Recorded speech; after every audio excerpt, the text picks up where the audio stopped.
All right, folks, welcome back to the ADL season number 2. It's, of course, I believe Wednesday or Tuesday, I'm not sure. Wednesday, April the 30th here. I can't even keep track of time. Game number 1, series number 1 of the evening. Sneaky Nick's Assassins going up against Osiris Gaming. Thanks so much for joining us, guys. My name is Mott. With me tonight, the great Calda guy. How you doing, man? Dire team back. Hello. Well, that would be the reason why. Let's try this again.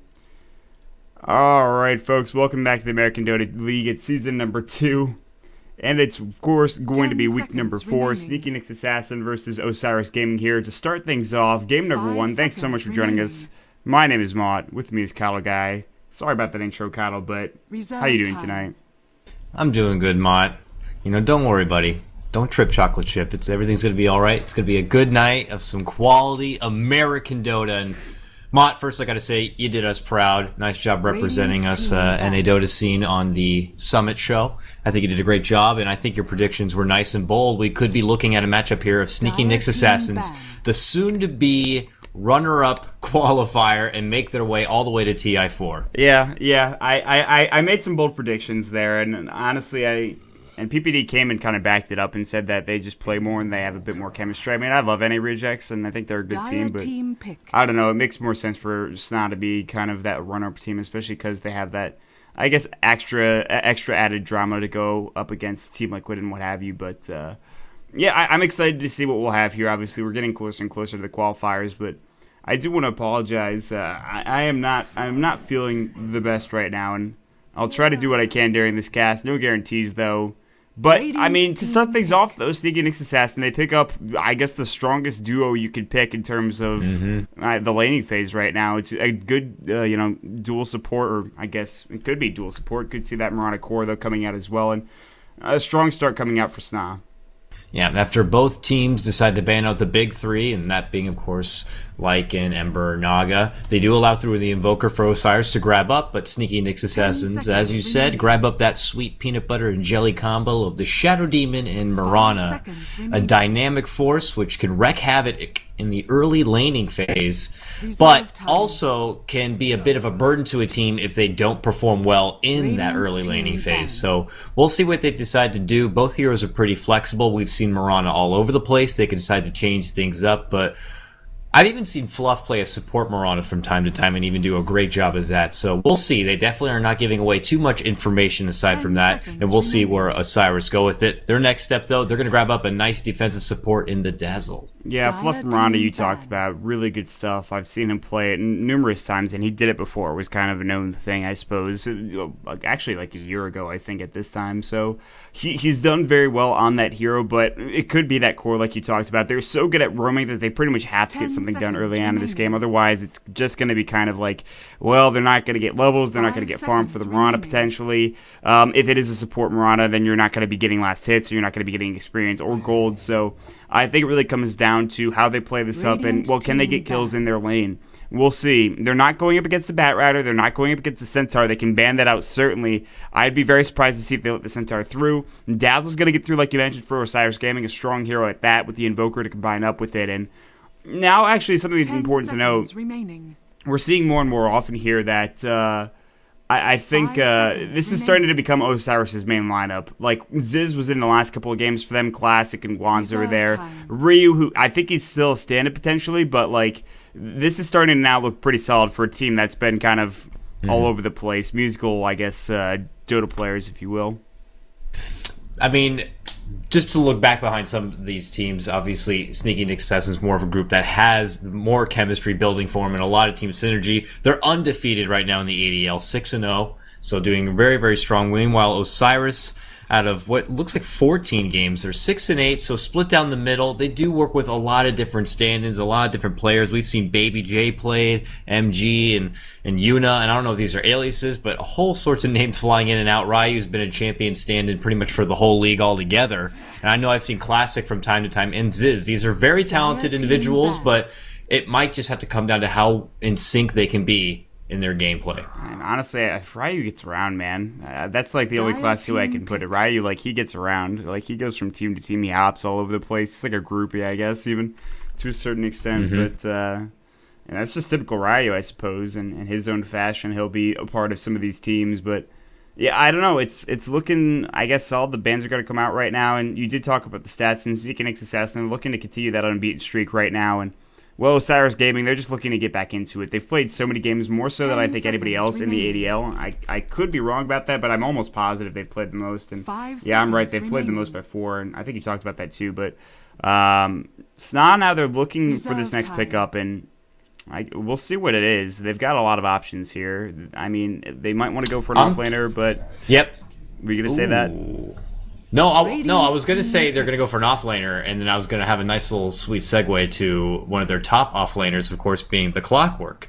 10-0 in recorded Dota as of recent. So Mike has been on a tear in his offlane, especially under the Clockwork, which is still a prominent pickup here. And being on the dire side, it is platinum tier pickup status. Osiris should definitely consider getting the ban off if they don't grab it up, but I wouldn't be surprised if they grab it up right here. But great, Sand King, we've seen him work from time to time, especially on teams like North American Rejects under the hands of someone like Fog. He can be very aggressive and, of course, can always fall back on that Sandstorm and get the reliable farm to get the Blink Dagger to be the playmaker. Yeah. Just such a badass hero.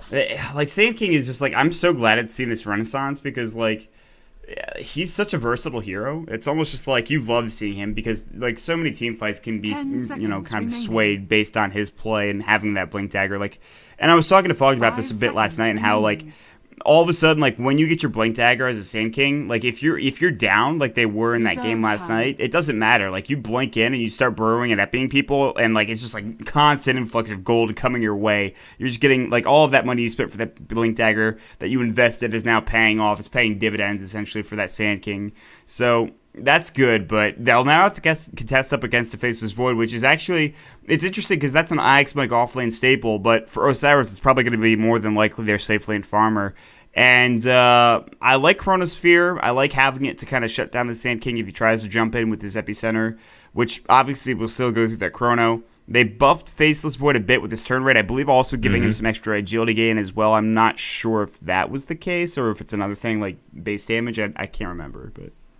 Definitely the turn rate for sure. I think that's still just kind of the big and the crucial one. I mean, now he can get a lot more done in the Chronosphere. Already it was helping out with the additional move speed, but now being able to turn and adjust and go right for the next hero really helps him out a lot. And we're probably going to see it happen in this game very, very frequently. And, you know, it's also worthy to note we're going to be seeing a sweet Sunstrike Ryu Boris. I'm big fan of that. And, but we don't know, though, because I've been looking over the players, and I guess they'll just have to kind of shift things around. I know Ziz has played the mid lane for Osiris from time to time. I know Guanzo's typically the off laner. And then, of course, Ryu is also a mid player, so they kind of might switch things up here. It's going to be a bit unpredictable as far as who's going to fill what role. Well, Ryu, actually, I was looking at chat. I just happened to be looking at it. I usually don't keep it up for the most part when I'm casting, but...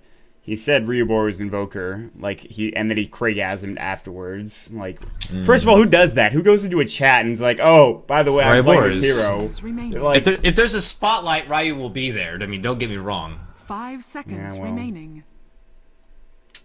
See, this is why we can't have anything nice for you. You screw everything up, man. Listen, we can't take you anywhere, man. We can't let you out. You're irresponsible. Yeah, I'm gonna have to talk to your mother about this. Well, I'll pick up the Darks here, and good stuff. I like it a lot. Darkseer's great. He definitely gets shit done. You know, he acquires a lot of levels before he can really reach his 2 platinum potential with the help of that Wombo combo. And there's definitely sneaky little synergies there, working side by side with the Faceless Void, and of course everything the Invoker can bring.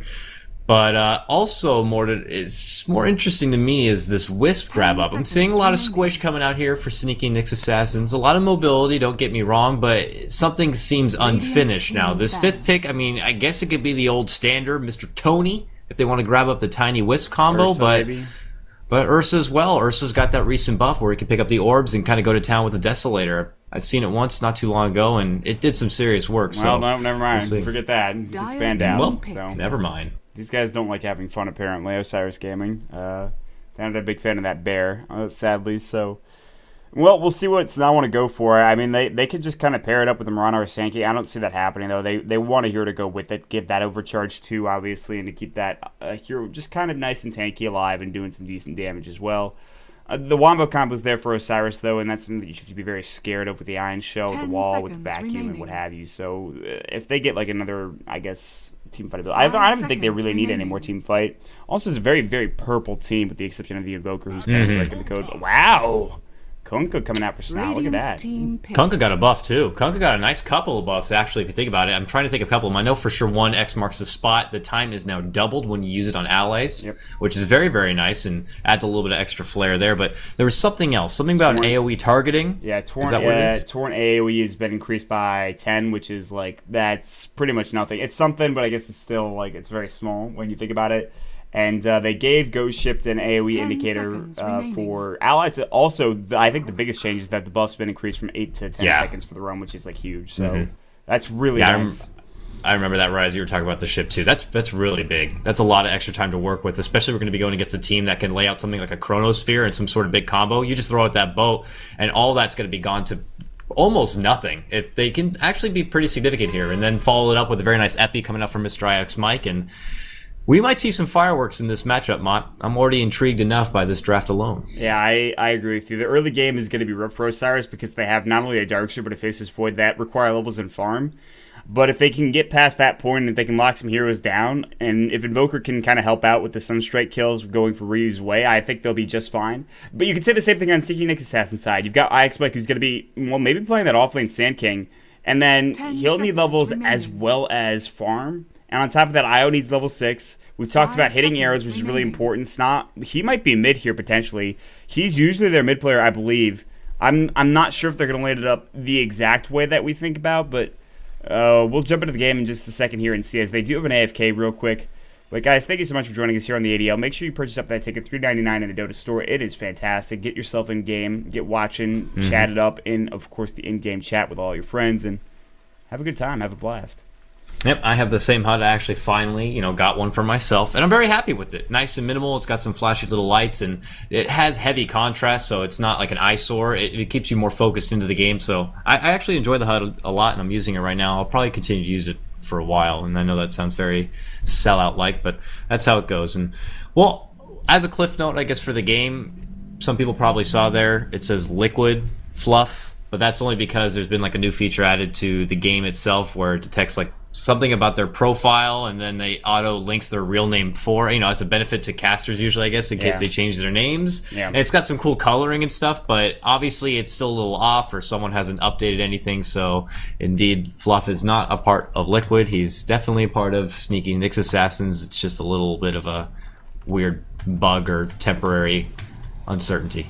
The thing is, though, why is Whitebeard called Bry is the weird thing. I mean, I know that's like part of his first name, but like, it's strange that, I don't know, they would use that, or I don't know. I don't know how the system works, and I won't know until I play on a pro game, which will probably be never.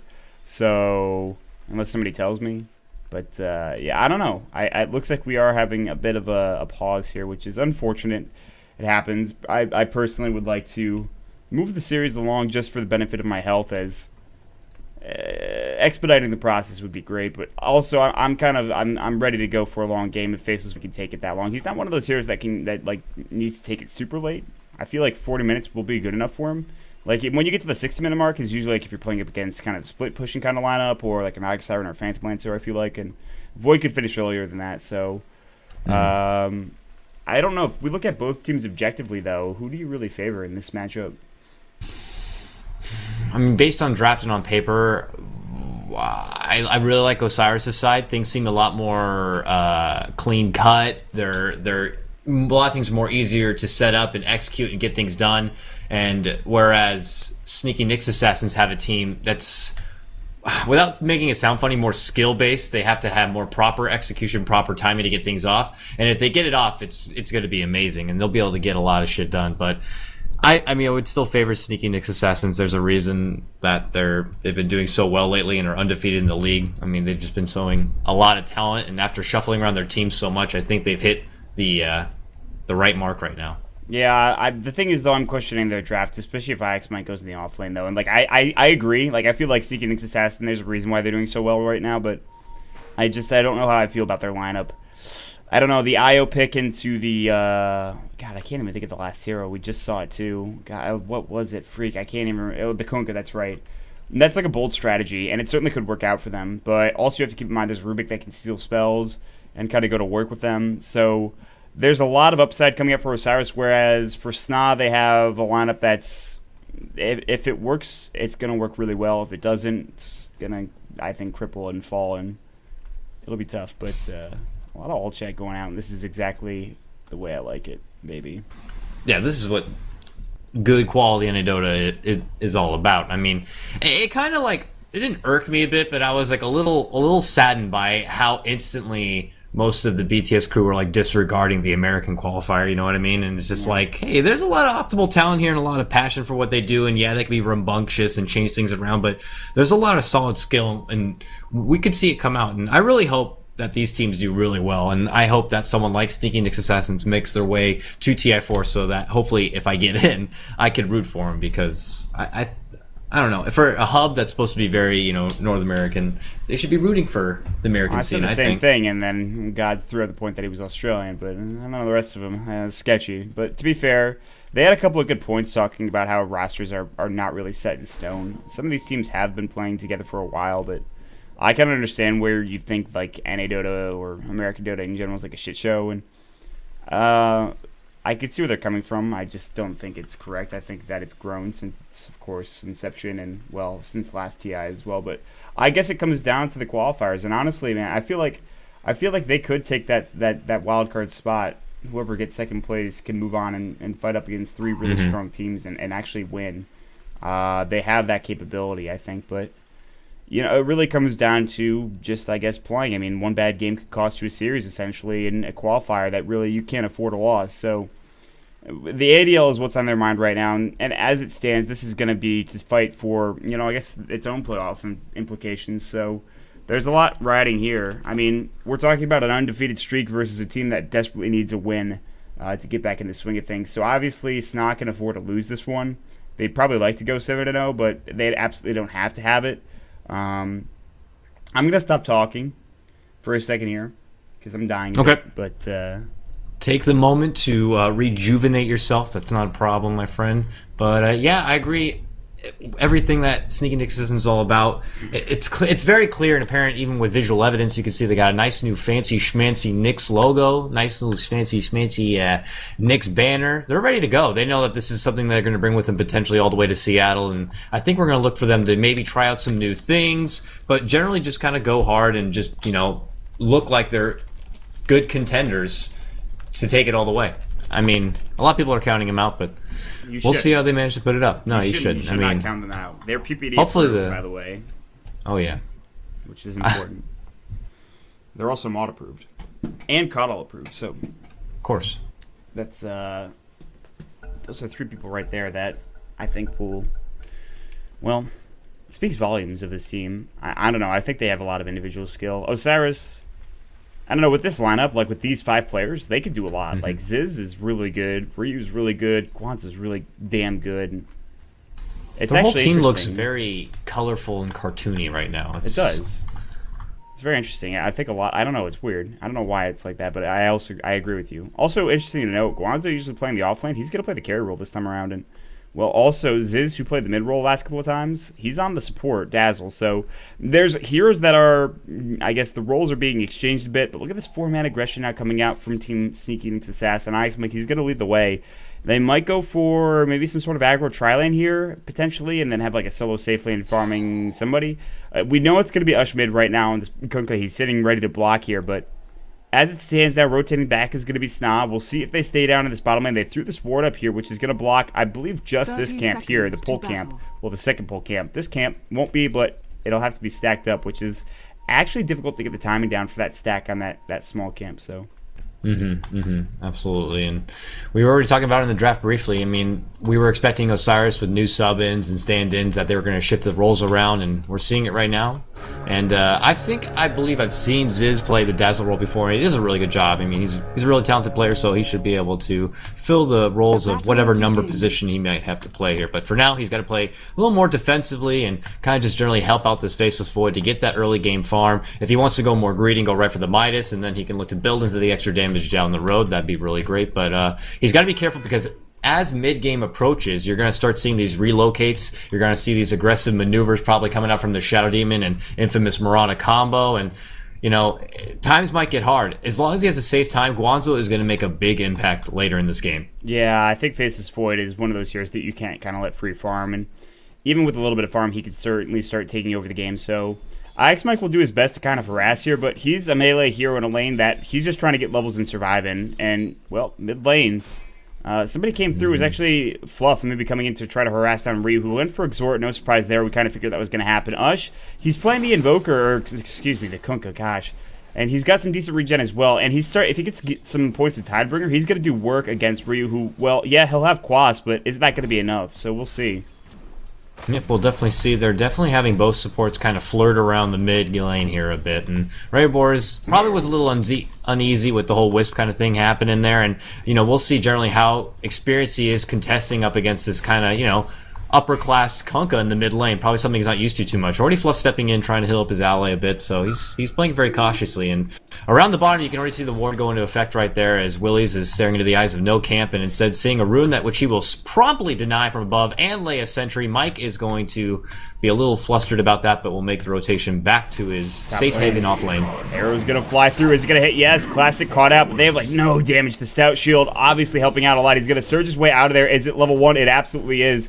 He will take more right-click harass, but that'll be the end of the engagement. Sneaky Nyx Assassin. With another hero top, they probably get that kill. If that was Fluff there, and maybe they have Tether to slow or something, that's, I think, a kill. But sadly, he will escape, and that means that Stom missed out on a good opportunity. Yep, it's definitely one of the things why Darkseer is just such a great offlaner. With the help of that surge, well, here we go. 1-2 punch again. Arrow flies. Wow, will catch the hitbox. The hitbox is unreal on this thing. Classic. Taken down. There's your first blood, and just like that, that's why this dynamic duo is just such a pain in the ass early in the game. He moved out of the way of that, seemingly. Like, you saw it too, man. Like, he dodged that, it looked like, for the most part anyway, but no, he got hit up anyways, and he goes down because of it. That's gotta be frustrating, because from my standpoint, and the stream can attest to this, he was clearly out of the way of that arrow. I guess I won't argue with Icebrug, but things happen, so It looked to me as well, he was way out of range, but the hitbox on that thing is so big. I remember someone posted it not too long ago, and it was just for the sole purpose of making sure you could properly land like the Shadow Demon combo, and the box was unreal. You could hit like the back tail feather of the frickin' thing, and you'd still get stunned up. It's pretty crazy. Ice Fraud. Fix it, please. We just had a patch, but now down bottom. I thought there was action happening. No, that's not the case. Mid lane potentially though. Ryu getting caught out. The right click coming in. Fluff jumping in. He's got the invis rune. He'll pop it as well. And Ziz or Ziz or however the hell you want to pronounce his name, he'll not be able to help out Ryu. And Ryu, in fact, will unfortunately go down. He did go with that level 1 heal and was not 2 yet, so no grave available to be a true help and try to save him. But now Ryu a little bit flustered here. You know, he gets taken down once. I know Ryu personally. I don't think he's too emotional of a player, but I would have to say he can get a little tilty from time to time if he has a bit of a rough start, so we'll see. But top lane, they're going for it again, Mott. Absolutely ridiculous. A classic combo on classic. As they take him down again, this Darkseer is having a migraine in his very pointy head. I don't know why Io died down bottom. They were going hard on Willies here. Now they just lost 2 heroes in that bottom lane as, well, Ziz or Ziz, he rotated back down bottom, and he actually got a couple of kills going his way and helping out his team as well. They, like you mentioned, they got the combo off on Darkseer, and this is the problem. He needs levels. He's got to get experience in farm. He's not getting anything this lane. He's level 2. At least you could say for Ix Mike, he's level 4. Yes, he did just die, but he's not really concerned. He'll head to the jungle. There's so many stacks coming out. Fluff made sure that Mike had plenty of farm to deal with here. Wow. That's like really nice for him to get that Blink Dagger as quickly as possible. So good stuff there. Very selfless play. Yeah, this is why Fluff is one of the more top-notch support players in the game. I'm happy to see him back into the role like he was once on Liquid. Always been a fan of his and doing a fantastic job really babysitting and helping out, thinking about what is to come, a good playmaker in his own sense. And now they're thinking about making a rotation all the way to the top. And really his personal next objective has to be getting to level 6 so you can really take advantage of that relocate. But with the team he has here, I mean, what do you do? Do you do like relocate epicenters? Do you really bring in the likes of a Kunkka? Like, any ideas on what he can really synergize with? I think it really depends on the situation. You can get away with a lot here. I think, honestly, a Kunkka's fine. You could just get in and throw up a Torrent, first and foremost, or even an X-Marks into a Torrent or a ship or what have you. Already they're going to try to go again. Reed's going to throw down the Sunstrike. It's going to hit up on Ush, but the Ghost Ship just missing. They will get the Kunkka buff, the Rum. Telekinesis on Fluff. He's going to get pushed back to Fade Bolt. Everybody getting low. Look at that. Of course, Illusion Rune do work, but not enough, and Ush cannot find a target to cleave onto and get 2 kills for himself. So if that ship is on point, they certainly take down Reed, but Ush just a bit too off the mark there. Yeah, and even the buff didn't really hit Fluff. Oh, Ziz making a jump in with a Poison Touch, a bit of harassment, but with the support nearby to bottle up, man, bottle is just the best item on Wisp. I love grabbing that freaking thing. Yeah, you share it up, give it all around, just hope no one has mono, and it's just a sweet, sweet time. Freaking mono, man. Then you just sit in bed for fucking 30 days, and you're just like, well, I guess I can't get out of bed and play Dota anymore. This Kunkka, well, that's not going to work out. But no, I don't really think Wisp has an orifice to drink out of, so I'm not sure how that works out, but nonetheless, enough about Wisp and his drinking utensils. There's going to be a gank with the Cold Snap. There's the Poison Touch, the Sunstrike, but nice disruption coming in from the side of Whitebeard. Isn't enough to keep them alive. The Torrent's going to fly a bit too late. No Ghost Ship coming through. There's the Soul Catcher on Ryu trying to get out of there, but he's getting chased down. Now they'll back off. The Shadow Poison doing a bit of work here, but not enough to grab either kill. Now there's the Grave flying in. 4 heroes rotating in from the side of Osiris. Telekinesis, Fade Bolt, but they cannot do enough damage. A lot of blows being traded, but no deaths other than that Kunkka just yet. Oh yeah, boy. That was like a slap fight right there, but no one even took some like heavy punishment, but Mike, Big Daddy Mike here, coming from above, top of the cliff. He's got epicenter. He wants to make something happen here. He's scouting out below. Ryu's on the way out, but he will not be able to catch up, so this might come to no avail here, even though there is a lingering Willies nearby, and I think Mike, he's committed to this. He wants to make something happen here. I don't know, man. Mike's just as I say that, he leaves. Yeah, Mike's a bold player, but he knows a lost cause when he sees one, and he wants that blink tag real bad. So I can understand that. And oh, he's actually not that far off either. And with the very stacked jungle, I mean, if he does take it for himself, he's gonna get a quick sandstorm, a little bit of that do get that farm. But they will on mid lane. Rubix was hanging around too long and quickly got out with the help of Kunkka and his sweet boat. Yeah, nice. Oh no, he didn't even use boat. Nope, just him and his and Wisp was more than enough to take him down. Yeah, I actually didn't see the gank. I was making sad faces at the mud golems in the jungle that have plagued Mike. It seems as his farm will unfortunately stop because of these annoying ass creeps, if you will. The mud golems he just look so dumb. Just a dumb looking creep with dumb looking everything about them. Just stupid. But well, I'm losing it down bottom. Guanzo getting 45 last hits. His Midas is now down.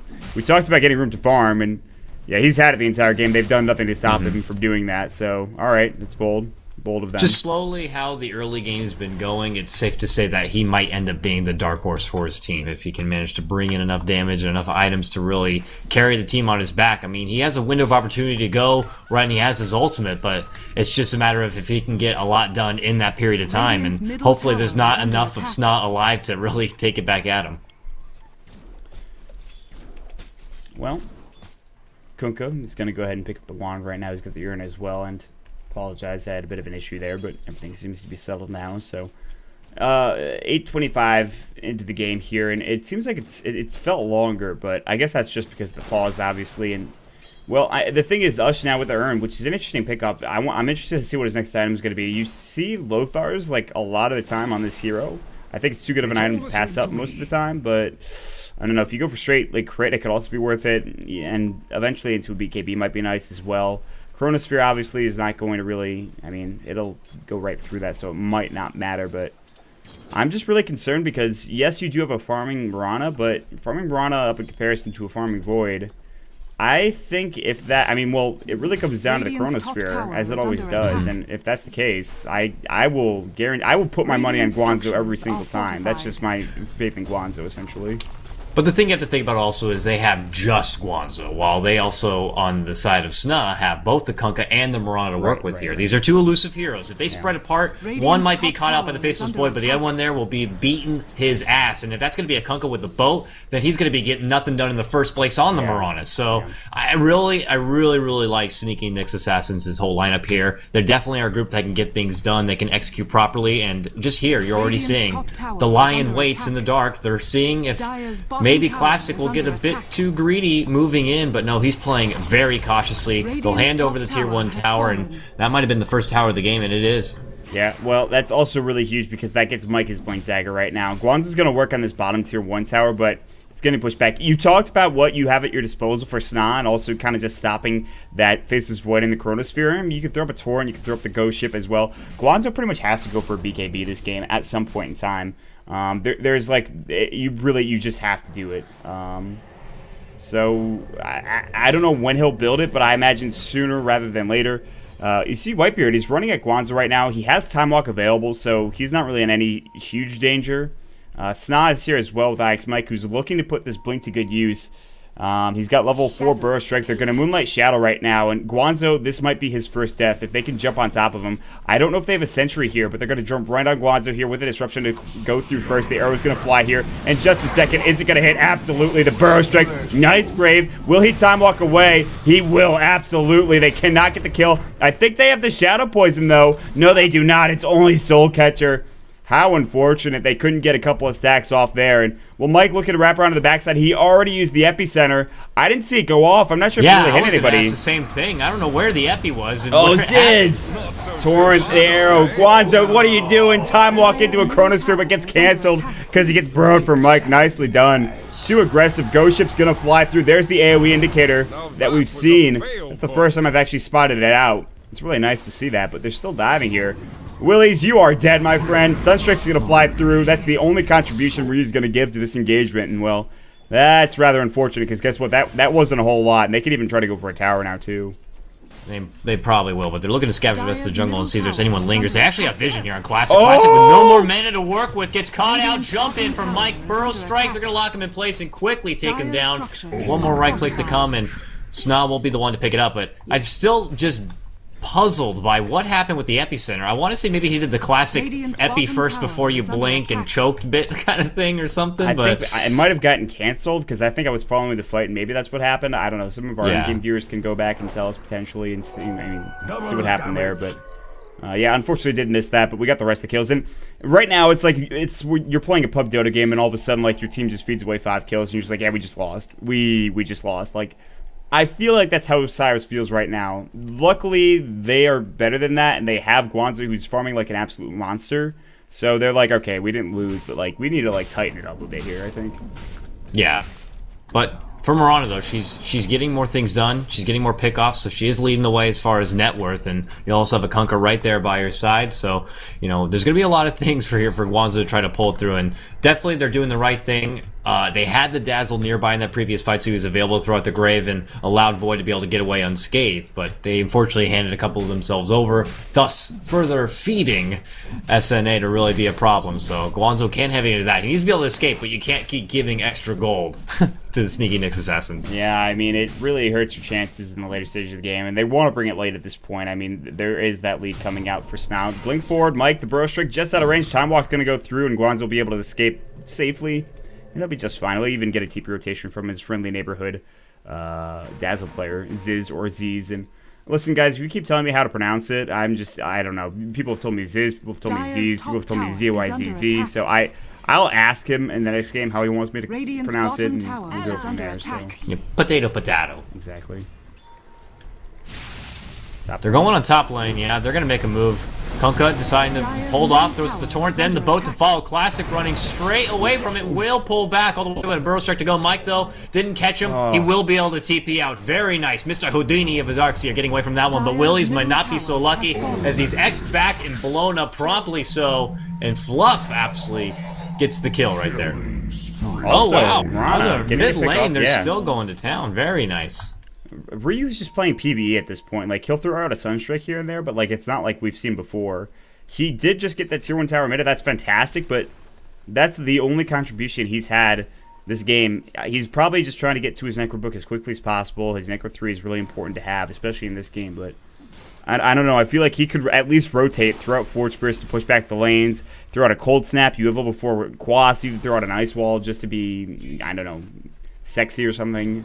But honestly, it feels like he's not doing enough. They are getting pushed a bit as Sna has rotated down bottom. They'll try to take this Tier 1 tower.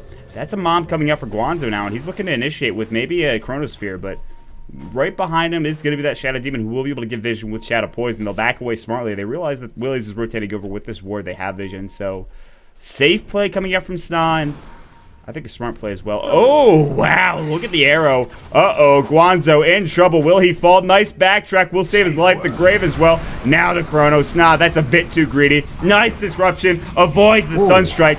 Well played coming out from that Shadow Demon. Sna's got to get away. He's going to get telekinesis vacuumed as well. But he should survive. He's got leap in about 8 seconds. Mike, blink burrow. No epi to use. He's just used it in that last fight. Top the Starstorm. They now take down the Darkseer. Nice turn as Mike gets a fight going his way again. Cavalry's coming in, though. Osiris looking to make a move from the mid lane down. No, sorry. Osiris already there. It looks like the rest of Sna actually making the rotation all the way down. So things couldn't get worse, right? Nope. Willies gets caught out with a burrow strike. Now Fluff jumps in. And poor little Dazzle also gets cut out, quickly ripped apart. The supports are made of paper right now, Mott, as they're just taken down unmercifully. So 13-3. We were expecting Sneaky Nyx Assassins to be the better team, but this is getting ridiculous. Thanks, Shawnee. Radiant's bottom tower has fallen. Right now, it feels like Ryu needs to be a part of these fights, and I'd actually be flaming him in game. I mean, like, I guess he's playing the kind of Dota you have to play as an Invoker, Quastic Sword Invoker, but like, I don't know, I feel like he could do a bit more than just throw out one Sunstrike per fight. Like, he could come in, he does have a point in Wex now, so, I mean, you can maybe say, okay, I can start throwing out the Deafening Blast, I can start throwing out the Meatballs and start helping my team out, but he's going to be looking more for pushing and for his Necro, obviously, but it just feels like because they have this hero, they're not getting anything done, and I'm not sure. I was just going to go ahead and Shadow Blade, and Ryu doesn't seem to have any idea, but there's 3 heroes top right now for Osiris, so this might not be the best engagement for us here. He'll probably quickly pull back if he sees, no, they're going to relocate, they're going to commit, they're going to come in with extra help as Mike shows up, and he's eating a lot of damage. Ryu putting out hefty hits right now. Mike has to go away.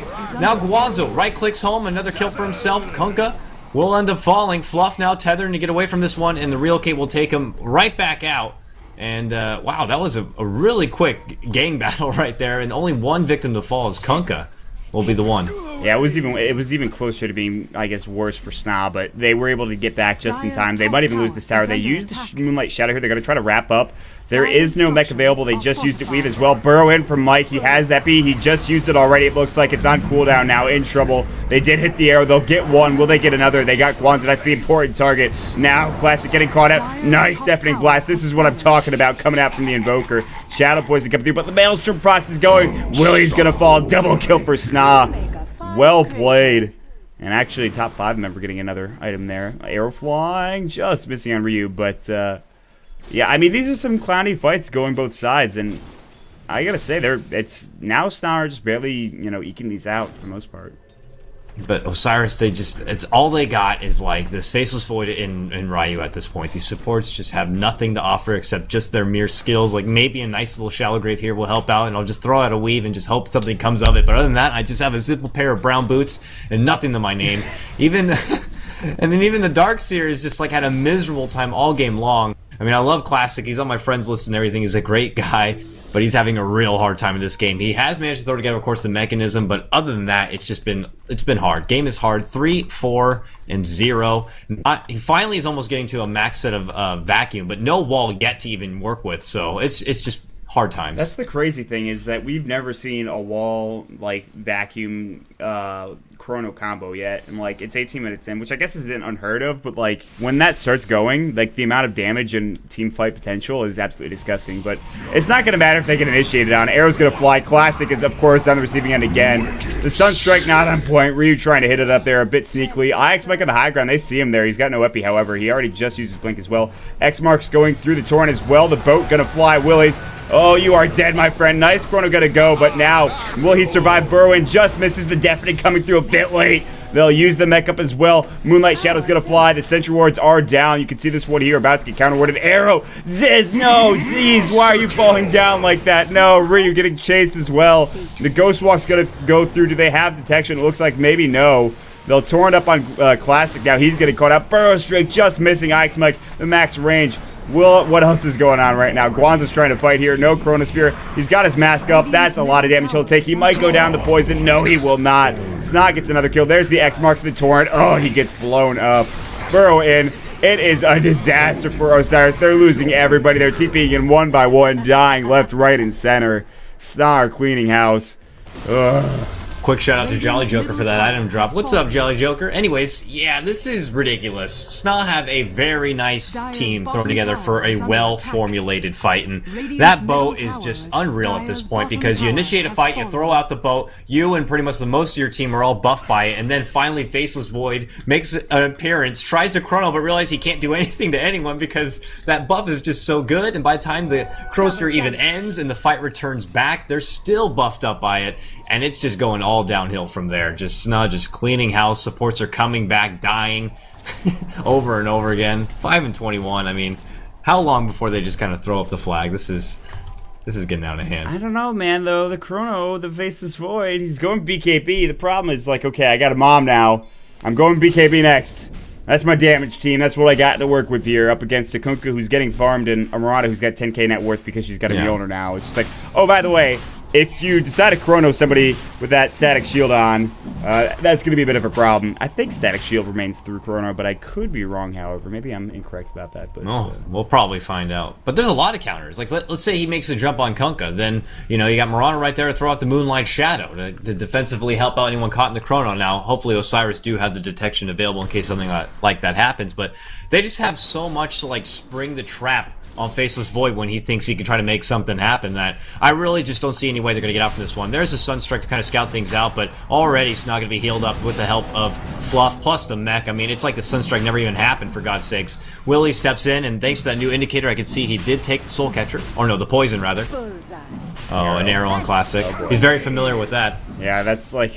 It's the Arrow Magnet this game. Deafening Blast. Ryu getting caught out, though. They burrow him up. Now the Chronosphere is going to go vacuum up as well as their combo here. I'm not sure. The Poison Touch. The Ghost Ship's going to come in a bit late. The mech keeping everybody alive. There's the Epi Mike going to work. There's the burrow, the double strike, the double kill potentially. No, Ryu will survive. So will Willies. How are they going to survive this? They'll clean up 3 somehow. I have absolutely no idea why and how that happened, but they will make it back. And they'll get a couple kills, and they'll contest Roche now. It's getting low. Mike buys back. He's ready to go. He'll blink in. He'll burrow ready. Go for it. No, the telekinesis, the wall is up. Void takes the Aegis. It's done. They cannot contest it any further. Even with that buyback, now getting caught out. Ush. Oh, no. Oh! He gets a double with the Shadow Blade going through. Ush, what up, man? He's trying to go on Guanzo right now. Mike sandstormed up, looking for a burrow in about 3 seconds time. Fluff gonna try to make his way out of there. There's the time walk. He wants this kill. Is he going to get it? The Torrent, Guanzo, the Aegis expended. How is this going back in favor of Sna? I don't know, but I guess we'll find out as we keep going here back and forth. I gotta take a breath. No worries, they're making a jump in. Mike gets the Burrow Strike caught up here on Ziz, but Ziz gonna look to step back, throws out a heal arrow to fly, but will not catch. Guanzo jumps up the hill, avoiding danger, and finally we might see a bit of a lull in this fight as, nope, jump in, coming out, Fluff, long grab here on Sna, who's looking to make a run at Ziz, be careful, might be caught out, arrow to fly, can he get the Grave off? He can! Last second Grave, throws out the Poison Touch, a little bit of an assault, Mike moves forward but does not catch him, does go with the Sandstorm, but all in all, they take down the ever so very weak Willie's Rubik, who's had a very, very rough game so far, just constantly getting caught out with the Rubik before he can even get anything off.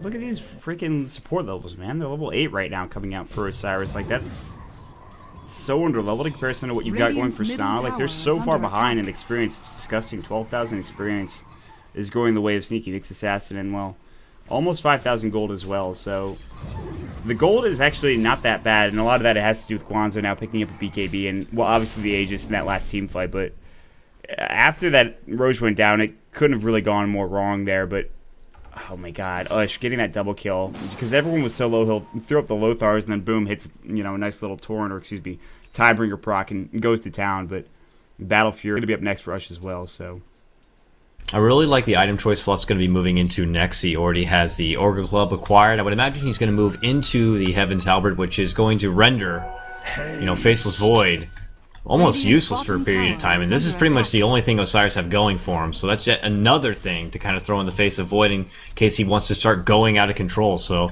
I mean, though Void does have a BKB, I mean, a BKB only has so many charges and so many opportunities to try to prolong your own life. But I feel like he's going to be under a lot of danger here, coming out from Sneaky Nick's Assassins. Yeah, I mean, the assault is real. The damage is real. I guess the chemistry is real as well. If you look at what Sna have done this game, it's been fairly impressive, and Osiris have done their best. I want to talk about Ryu because he has his Necro 3 now, his next item choice. It could be a make or break item now. He has level 2 Invoke, which we don't often see on Invokers at level 12 anymore. You usually wait for it for the most part, but he will pick it up. Mike has a Veil, so everybody except for Guanzo is going to be dead very quickly, I'd say, because Guanzo has that BKB and he doesn't really give a crap, so... Here we go. We see Snud just right-clicking away, almost taking down the Tier 2 tower nearly himself, but backup is near. Kunkka waiting in the wings here, maybe thinking about pulling out the big boat here. Willie's leading the front. This is a man who's eaten death plenty of times. There's a Sunstrike on Sna, throws out the Monyarn himself, and we'll just continue to go for the tower. Arrow to fly actually catches on Guanzo. He's got to be careful. Burrow Strike doesn't quite catch, but the Torrent does. Both to fly out. This is a big buff. Turn back Chronosphere, and look at him. Can't do too much damage here. Mike quickly evades. Now he's going on Ush, but Ush might be caught out. Nice save from Fluff with the help of the mechanism. He will live. Willie's falls. Once again, what a surprise. Both to go out in return before he goes, however, but it doesn't even matter. Faceless Void ends up falling. 2 down all day. The rest very weak. Have to go all the way back to the fountain spa to heal up, and Sna, all alive and well, are going to look to push in the bottom of this base. That was a boat steal, right? That second boat coming out? Unless I'm losing it. Yeah, that's a nice steal, and it almost, I guess, saved the fight, but the mech coming out now for Fluff to help his team out and survive. But you talked about the roam in that team fight. There is nothing that Faceless Void can do. He's got no damage. He was working on Ush, and he was getting rather low, but Whitebeard made it very difficult for that Faceless Void to do anything. So Kunkka is very strong right now. The X-Mark's going to go. The Torrent will barely hit up on Ryu. They'll work on this Rax right now. They'll throw up the Sentry Ward as well. Arrow's stolen. Now they'll back away. They don't want to keep going in this. They don't want to try to force anything too crazy. But that is a big victory. Just that one melee Rax going down, I think, is a huge victory coming up for Sneaky Nyx Assassins, I'd say.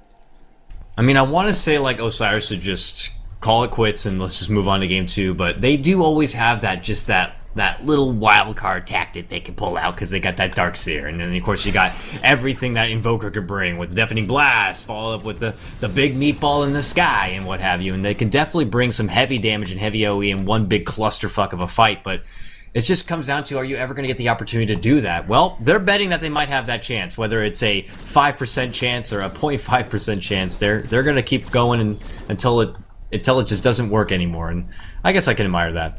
I think I'm a really big fan of Wall, honestly, and any combo that goes with it, but, like, is it even going to be enough anymore? They're so very farmed that it might not even matter, and they'll work on these last tier 2 towers. There's one top and one mid, and for Sneaky Nyx Assassin, they can really just, honestly, I think, play at their own pace.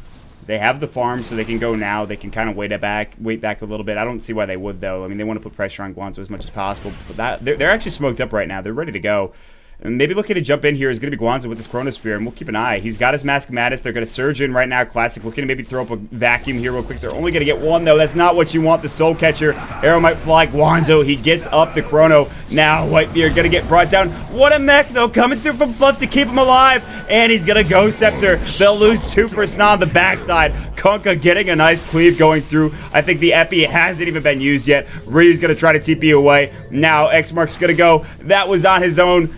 That was on himself there. The Burrow Strike out of Guanzo. Arrow flying. It's going to hit. He backtracks the damage, but it doesn't matter. The Torrent's going to fly through. He is going to go down. He probably doesn't have buyback. Actually, he does. Just barely. They'll work for the tier 2 tower. X-Mark's now in on Willie's. Getting caught out. Ush bringing him down again with a nice little crit and cleave proc coming through from that Tidebringer and Battle Fury. They are doing work, and now they'll look towards that high ground and maybe a tier 3 and a set of racks here.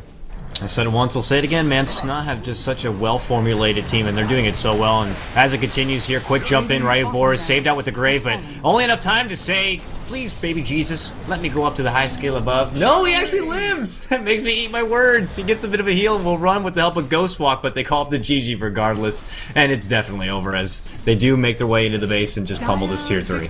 Yeah, guys, so that is going to be it for this series, or not this series, rather, this game. Really well played from Sneaky Nyx Assassin in this first game, and it's questioning their draft a little bit, but the Kunkka Rum's so dominant up against that Chronosphere, and that damage just wasn't there.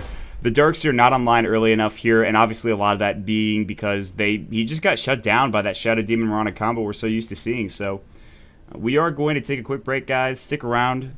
We'll jump into game 2 in just a second. I'll be right back.